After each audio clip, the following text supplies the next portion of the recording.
Yeah. Wake up with coffee and sports. Sunrise glow, listen coast to coast. A flow like you know. Offensively, who made them? Oh, Patrick Mahomes. Sideline to sideline with plays to show. This network's got the spark. When you put up 300 yards rushing against someone, that you got your butt whooped. I feel like I would have liked to see Oregon, Ohio State in the semis, not the quarters. So I think some reseeding is probably where I would change. But they're out of their mind. They're going to do this 3 quarterbacks in a row. Here's the crazy. I just can't take it. Birds keep flying high, fans cheering loud, and one podcast moving through the crowd. Meaty Boyz brawling, no holds barred out. This wire life never in doubt. Tune into the vibe. That's my bold prediction for the show. Devin Booker, in the next 3 years, he will be a Houston Rocket. Because I still think Seth is still at the top of his game. I do. I think he's right there. Who knows? Maybe. Not this year, but one time soon. Why wouldn't we potentially see Seth and Roman? One more season, you know what I mean? Tune in the vibe.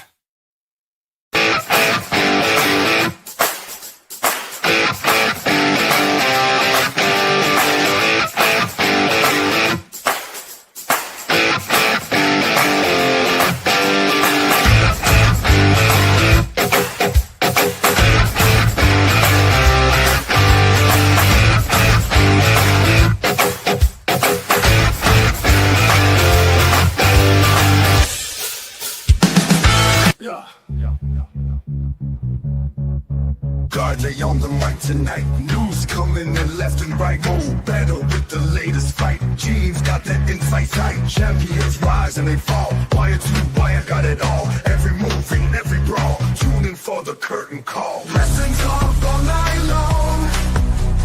Catch the latest match and song. Ring the bell, let's get it on. Every story bright and strong. In the ring they clash and roar. New rivalries and so much more. Titles change and legends lore. What is poppin', y'all? It is your boy, Guardy3. I hope y'all aren't sick of me yet. Third time seeing me today. And of course, welcome to the Meaty Boyz podcast. And of course, joining me just like every week, he is the greatest co-host of all time. He is Mo Betta. How you doing, Mo? Doing great. Monday night, MLK Day. We're celebrating what the great Martin Luther King Jr. meant to the country, to the civil rights movement. Watching some great basketball. The national championship game is on. And finally, we're talking wrestling. Let's get into it. No, absolutely. So last week, Mo, we kind of started off with a little bit of a fun question. I'm going to start this off with another really just fun question that I have. It's another game of would you pull the trigger, Mo? So, Mo, you get to pick one superstar, any superstar you want, to win the world championship. The catch is their theme song gets replaced with the Right to Censor theme song. So you get the champion of your choosing, but you get maybe the worst theme song in existence for him. Would you pull the trigger? That's asking a lot because that is a terrible theme song. But if I can choose the champion that I'd like just for get some new blood up in there for the excitement of it, I think I would pull the trigger. I'm gonna have Dirty Dom win the championship, win the heavyweight championship.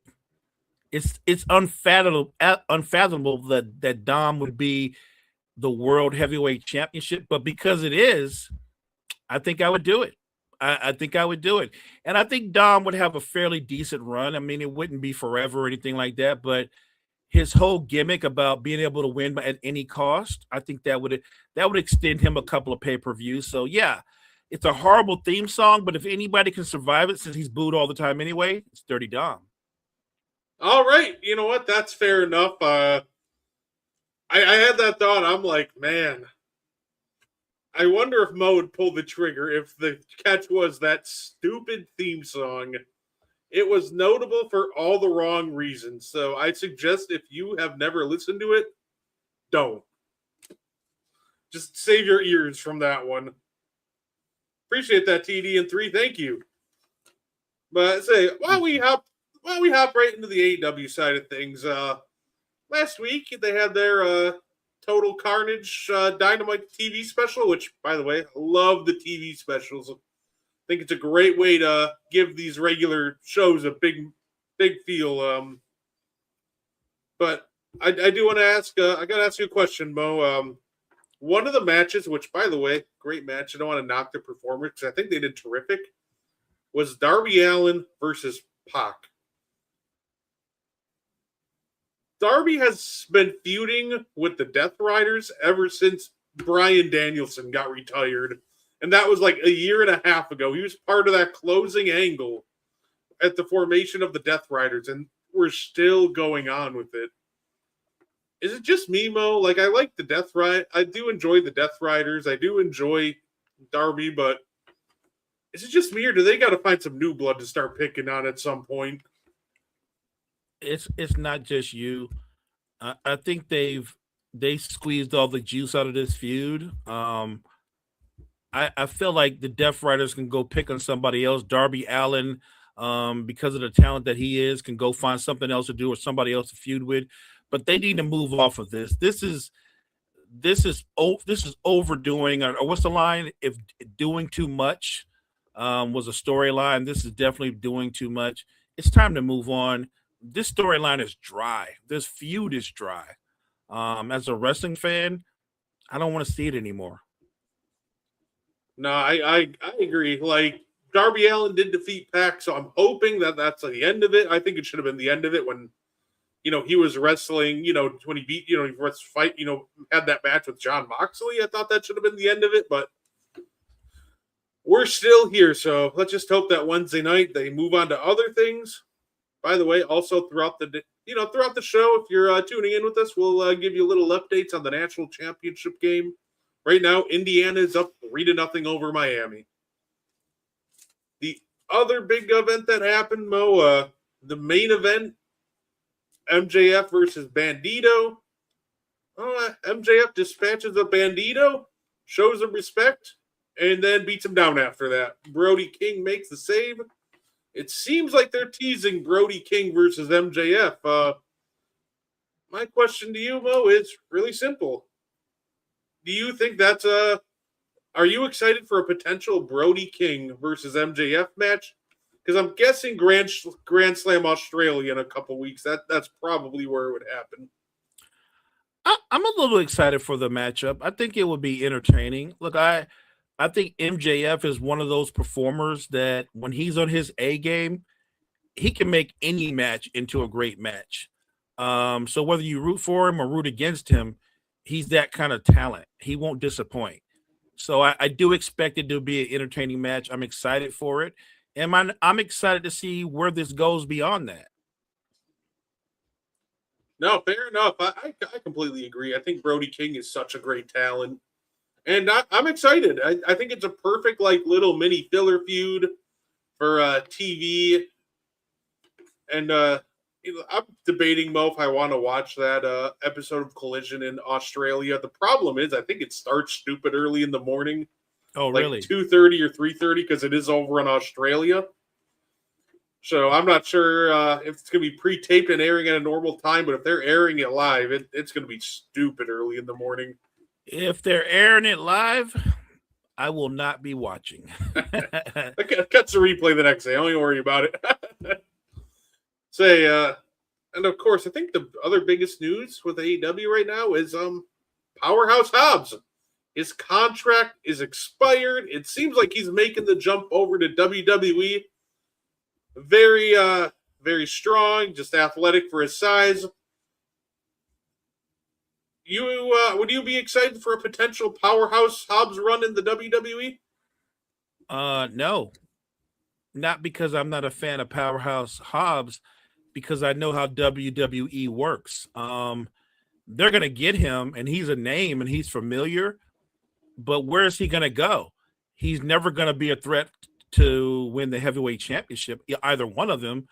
I don't even know if he's going to win a mid-card match. I think the thing about Hobbs is he's usually at his best, Brett, when he's part of some kind of faction. You know what I mean? Like, he's an enforcer type. So, and maybe that's what'll happen. He'll join a faction, but I don't think his run is going to be, as an individual talent, I don't think it's going to be that impactful because they're overloaded with talent. They just brought up Javon Evans, Obafembe, and Trick Williams. Like, no offense to Hobbs, but he doesn't rank with any of those guys. So I don't know where he's going to go unless he's part of a faction. What Triple H would be hearing after you saying that is he needs to be in the Judgment Day. Yeah. You know what? Put him in a Judgment Day. Look, the only thing I would ask WWE not to do, because he doesn't deserve this, do not in any way put Powerhouse Hobbs anywhere near the New Day. No, you know what? It's funny because I do agree with you on that, because I think Hobbs is a great talent and any company would be blessed to have him. But that being said, I've just seen how they treated a lot of these newcomers, right? Jeff Cobb was rumored to be coming and make a great impact until JC Mateo showed up, right? Right. Rusev is going to make a grand return, and he returned. It's a thing that happened. Aleister Black was going to, shake up the company until he came back, and it just nothing really happened. I think they'd almost give him that little push or that big debut to, try to stick it to AEW like they like to do, and then he just kind of fades into obscurity. I think almost the best course of action, if you do sign him, send him to NXT. You're bringing all these guys up. You need somebody in the main event scene down there, and I think the Powerhouse Hobbs might be the perfect guy to, kind of replace Obafemi and Javon Evans in the main event scene in NXT, and say I like your idea better. That's great. Say let him build himself up and give it like a year or so, and then at that point, maybe it will be time to bring him up. But I think rushing him to the main roster would be a mistake. I would love to see them kind of start him in NXT and let him slowly build up that way. That is a much smarter plan, and it's a more of a long-term plan. I like it so much more because if you bring him to the main roster, you're right. They're going to give him this instant push and pop, but they're only doing it because they want to be petty with AEW, and then he'll cool off, and you'll forget that he's even part of WWE. When Rusev came back, I thought, okay, Rusev's going to get a big push, and he had that banger of a match with Sheamus. That was a great match at that pay-per-view. But ever since that great match, he's been falling off to the wayside. Mateo has become part of the family tree. Yeah. And that's not a bad place because I think he is more of a faction guy. But I think you're right. Powerhouse Hobbs would fill a void on NXT because he would fill in for Obafemi and Javon Evans, Trick Williams. Like, I like that idea a lot. I hope somebody at WWE, the powers that be, are smart enough to think about something like that. And by the way, speaking of my family tree, Mo, I'm gonna make a prediction for 2026. By the end of the year, the next biggest over babyface will be Solo Sikoa.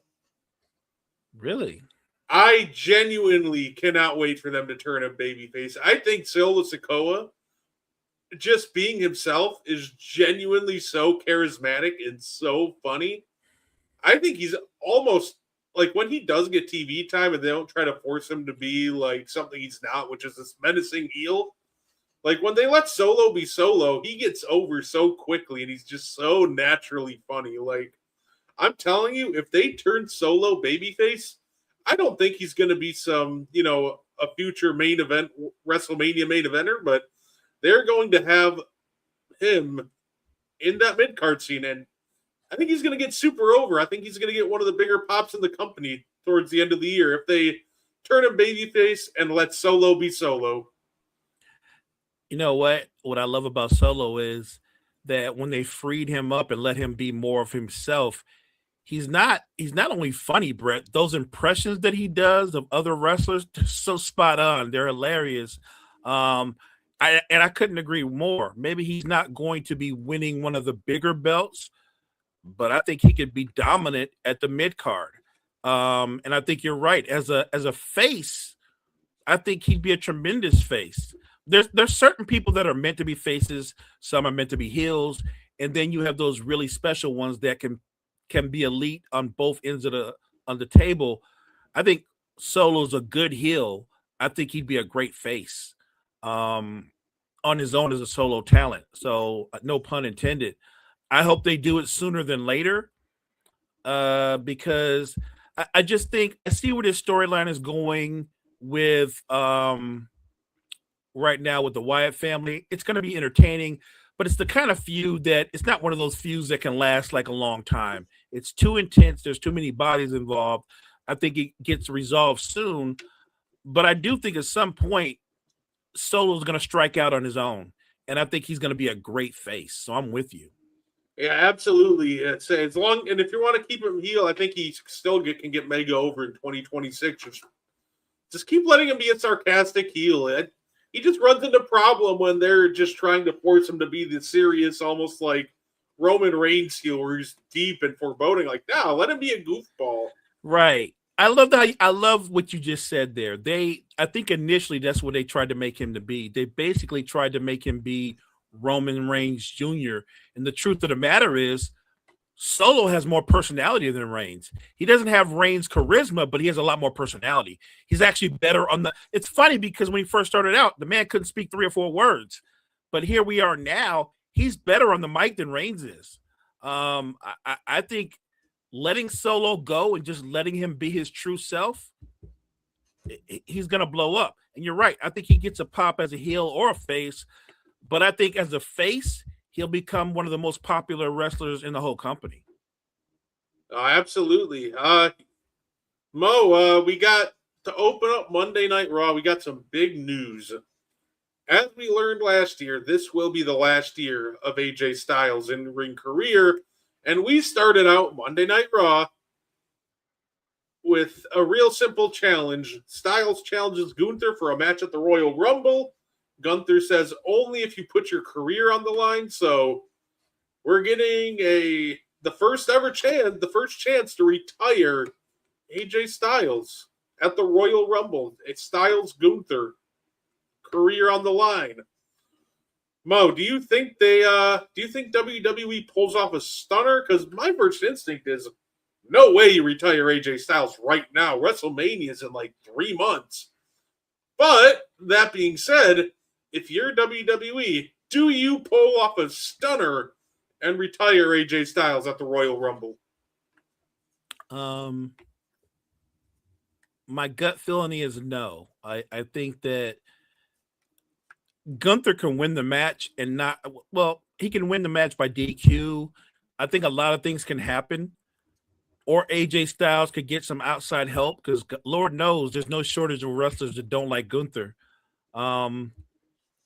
I hope, just as a fan, because I've been an AJ Styles fan forever, I hope they don't pull off that stunner, not just yet.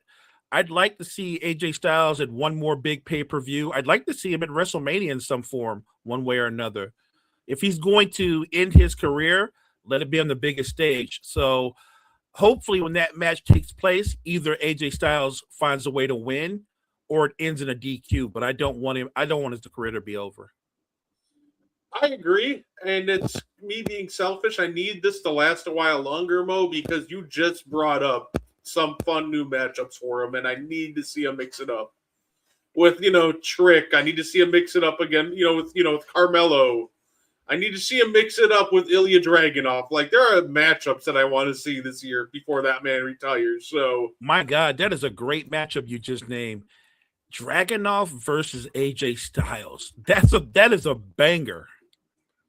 Yeah, it just feels like it's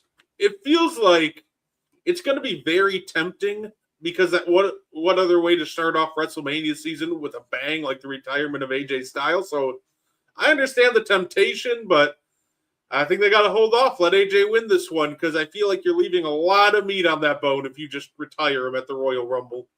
Maybe that's the stunner that they pull off. Most people would think that Gunther would find a way to win that matchup. Maybe AJ Styles pulls up the upset, which means they have to face each other again at another pay-per-view.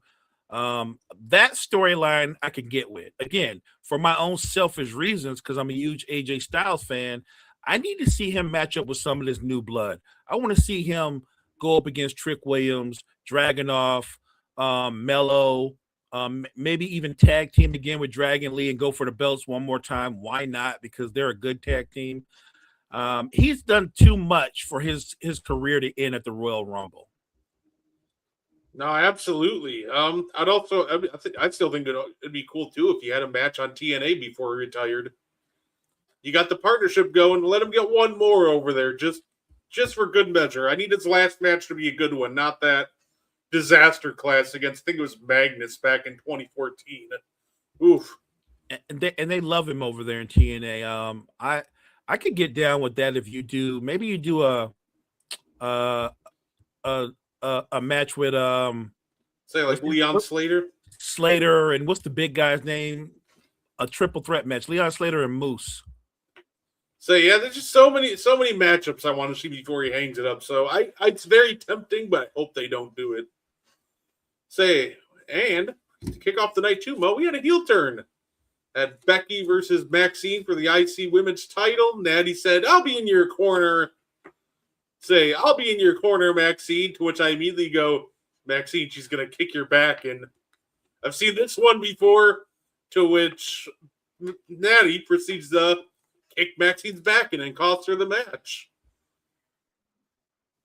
Yeah, I you could telegraph that one, right? Yeah, it just feels like that's one they should have waited on a little bit. You knew the heel turn was coming, but I feel like you should have. They had like the pre-tape video, with them together, but I feel like once again you could have just drawn it out for a little longer and really built up the emotion even more before the turn. I think it still works out fine, but I don't know. It just feels like that they should have let it draw on at least a little bit longer before having Natty kick her back in.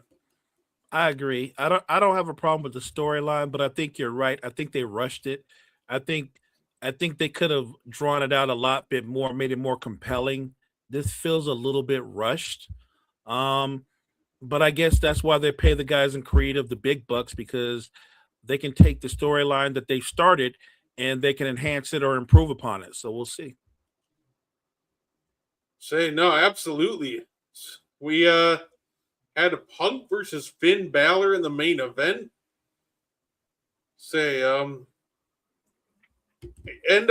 One, it was great because Finn came back with his old theme song. And then after Punk retained the title, him and Finn showed a sign of respect. My question to you is, do you think maybe this is the start of a Finn Balor face turn and him leaving the Judgment Day, or so you think this is maybe a bit of fan service and he goes right back to doing what he's been doing next week? I'm actually leaning more towards him becoming more of a face. And I'm going to make a prediction. I mean, we talked about AJ Styles. I feel like Finn Balor and AJ Styles in a lot of ways are at the same point in their careers. I think Finn Balor can go back and be a face. And I think that he can win multiple titles in terms of being a big time individual talent on the mid card, right? I think that's how Finn and guys like Finn and AJ Balor extend, or not AJ Balor, but AJ Styles extend their careers. Especially Finn Balor. He's been a face before. We know he can be a heel, but I feel like Finn seems to be distancing himself from the Judgment Day. And look, you know how Liv Morgan thinks, right? She's real petty. It wouldn't shock me if before Finn decides to leave, she kind of speeds up the process and kicks his back in, right? Like that's kind of how they do things in the Judgment Day. It wouldn't surprise me. No, fair enough. He's such a good babyface too, though. I'm excited for him to be able to get his shine. as a baby face, even if it's just him like breaking out and going back after like the Intercontinental Championship. Ironically, it works because it's against Dom. There's your WrestleMania match, right? Dom versus Finn. I think that would be great. That will be a great match. It will be a great match. But yeah, that's all I'm saying. I would love Finn Balor to at some point snatch up the IC belt or the US Championship, and just be a stud on the mid card. No, absolutely. And of course, well, we got Saturday night's main event coming up. I'm not gonna lie, it's looking pretty good. We got Cody Rhodes versus Jacob Fatu. That should be a fun one. That's first time matchup for those two. Now the Fatal 4-Way, Orton, Priest, Sami Zayn versus Trick Williams. Look, I really want to see Trick win, even though I know it's not going to happen.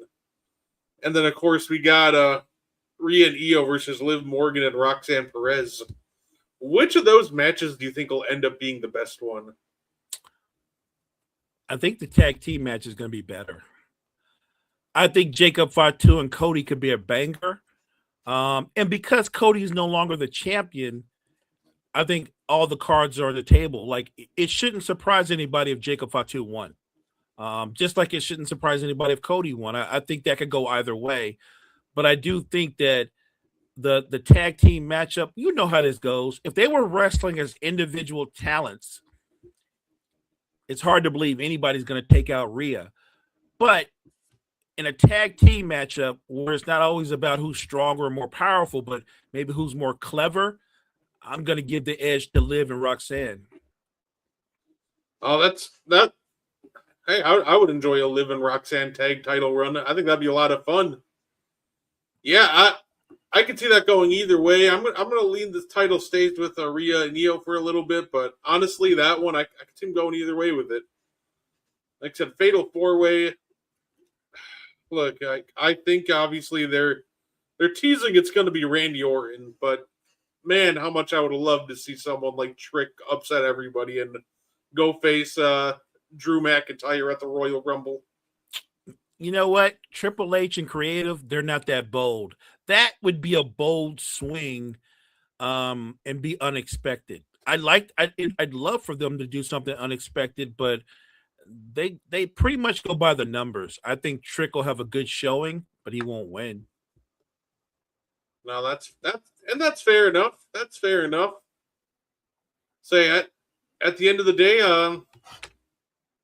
I don't know I don't know what we get for the Royal Rumble, but it'll be a lot of fun.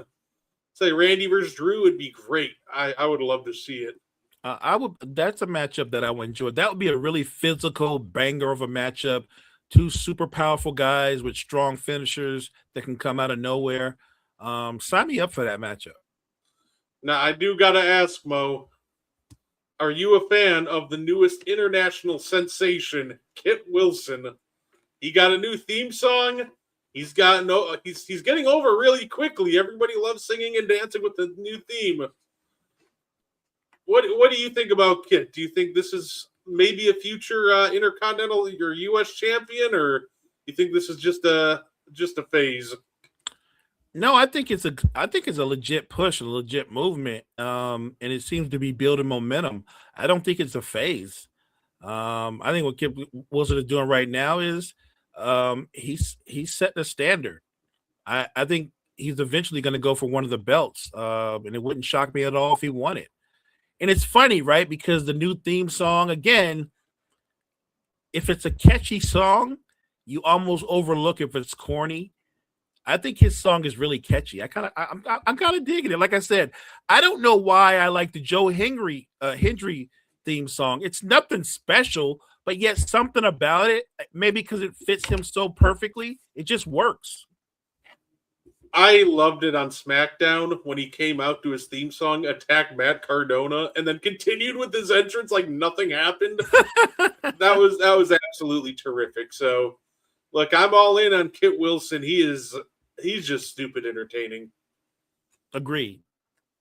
And there are rumors that WrestleMania was going to be Cody versus Roman the Third before, obviously, they switched it up and Drew McIntyre won the world title. Do you think, would you have been excited for a third Cody Roman match at WrestleMania, or do you think that's maybe suited for a different pay-per-view? I would have been excited for it. I don't think the Cody Roman matchup is stale. I don't think it's stale at all. I think it's still fresh. And remember, when Cody beat Roman at WrestleMania, we hadn't seen them really go at it anymore since then. So I think that feud is fresh. I would sign up to see that again. I maybe I'm in the minority, but I think that's a more compelling thing. I know that Cody has unresolved issues with Drew because Drew obviously just beat him for the belt. But Roman Reigns and Cody, to me, I think that elevates everything. So I would prefer that matchup over, say, Cody versus Drew, or even Roman Reigns versus Drew. I wouldn't find that interesting. Well, we got a couple months to see what they're going for WrestleMania, but hey, we'll hopefully if it doesn't happen this year, it might not happen again at WrestleMania because of course they're rumoring WrestleMania 43 in Saudi Arabia. They're rumoring they'll pull out the big guns, and one of the names they're targeting is, of course, they're going to pay big money to try to get The Rock to wrestle his retirement match. So, if they convince that to happen, they're running Rock versus Roman over there, and that ties up Roman next year too. The only problem I have with Rock versus Roman is the longer we have to wait, the more concerned I am if it's going to be an entertaining match or not. Right? Let's keep it a buck. Rock can come out, he can come down to the ring, and he looks physically amazing, but you can tell by the way he moves, he's nowhere near the athlete that he used to be. I would be worried about that match too. I hope it happens. I hope it happens so everybody can shut up about it. But Right. I also know that I think that The Rock is best suited to be in tag team matches if he is going to continue wrestling a match or even one more match. I think it'd be best suited to be a tag team match. I think that's a big reason why the WrestleMania 40 match worked out so well, because then you can kind of pan off The Rock to let him catch his breath for as long as you needed. And I thought he was in great shape for that one. So I have no doubt, but obviously a singles match is a different beast. He's going to be under a constant microscope the entire time. He is the great one, the Brahma Bull. He'll probably pull it off and get into incredible shape leading up to Mania if he so chooses to. But obviously, I would be really nervous about that match, but I also just think a lot of people aren't excited to see him after the stunts he pulled before this year's WrestleMania with him and Travis Scott and everything. And him randomly, like, them putting the Cody and Roman tag team match in the main event of Bad Blood just so The Rock could come out and count to 3. Yeah, what was that? What was that? I was told that it was part of a bigger plan and I was supposed to shut up and enjoy the ride The Rock takes me on, and it really didn't lead to anything. I feel like they have a plan and then he deviates from him. I don't think that he and Triple H are always on the same page. We still never got a clarification of what happened when supposedly Cena was his champion, right? That just washed away and it never made sense. Like, Cena won the belt, Rock disappeared. That didn't make sense to me. And then I think the next time we saw Rock, he's coming down to the ring and he's cursing out, I guess, himself, complaining about something that went wrong, but he never actually got in the ring. Like, I don't know what they plan on doing with him, but I think you hit it on the head. To get the best performance out of him in the ring, somehow, some way, you got to make it a tag team match. Right? Yeah, absolutely. Even if it's like another Bloodline Civil War story, like that's cool. You can get your Rock and Roman one-on-one in the context of a tag match. Right. You're right. Look, remember, I think The Rock literally, what is he, 50, 51? So he can be in amazing shape, but in a tag match, you can get those breaks. You can be in and out, and the spotlight's not on you. In a singles match, it's just you. and you got to be able to perform for upwards of 25 to 30 minutes. I don't think he can do that. And that's not a knock. I mean, he's just a lot older, even if he's in terrific shape.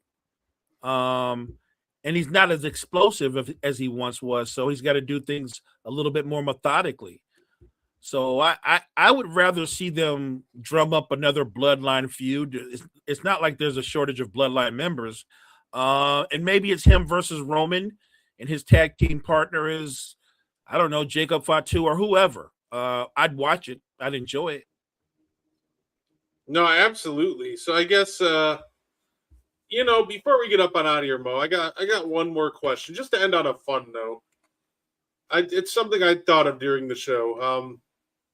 So they're doing WWE Unreal right now, where they're showing all the backstage stuff, etc. My question to you is, Mo, if you could go backstage and see the chaos and the inner workings of one moment or one show, what would you want to see? Like, what would you want WWE Unreal to cover? For example, maybe you would love to see the backstage of what happened after The Undertaker lost the streak at WrestleMania 30. Or when Stone Cold aligned with Vince. What moment or match would you have loved for WWE Unreal to follow? If I could have gone back and followed it, I would have loved to go back and have Unreal follow when Stone Cold and Rock was at the peak of their feud. All the backstage stuff, all the interferences, but I would love Unreal to peel back the cover and let us see how that was going. Like, that was amazing. If in a close second for me would be the buzz backstage after Undertaker appeared at the WrestleMania with The Rock. Remember that? That was so amazing. I would love that Unreal to peel back that onion, because that was amazing to me. No, that's fair enough. The funny part is when I thought about that question, one of the first things that came to mind, of course, was Montreal screw job. But then I remembered there's actual video of backstage from the Montreal screw job. Yeah, I've already seen it. So it's like I've already seen that one. So I almost feel like it's so tough because there's so many big moments in time. Man, I might want to, I kind of want to see the vibes from when Stone Cold returned to the ring at WrestleMania 38 Night 1. I'm not going to lie. That's a good one. I'd have loved to see how they covered that and everything. That would have been sick. That's a good one. Yeah. Man, I didn't even think of that one. That's a really good one. Yeah, I could go with that one. I think I thought about WrestleMania 30, but I think I'd just be sad. I love, because I know they did some backstage stuff for WrestleMania 30, but obviously The Undertaker's my favorite of all time, and if they started showing videos of him just being heavily concussed, it'd probably just make me sad, because it was well reported he suffered a bad concussion after the match with Brock Lesnar. So yeah, I don't know if I could handle that one. Yeah, that would be tough. I'll never forget when the streak ended. And they always have the reaction of the one guy where his eyes went super big and bug-eyed, and I feel like my eyes were that way too, except I wasn't on TV, because I was as surprised as everybody. I was as stunned as everybody. Did not see it happening. Fun fact, that was the only WrestleMania I didn't finish watching start to end.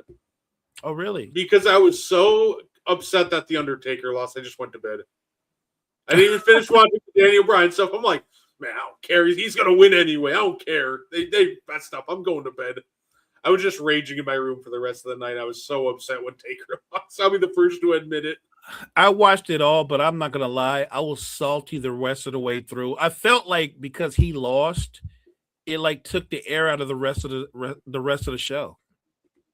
Yeah, the weird part is when the year after, because obviously Ryan got hurt and retired from the ring, they did the weird thing where they for a while they didn't want to promote him because he wasn't going to be there, so they showed like an episode. They showed a rerun of WrestleMania 30, but had the main event be Brock versus Taker. I'm like, now why would that be the last thing I want to see?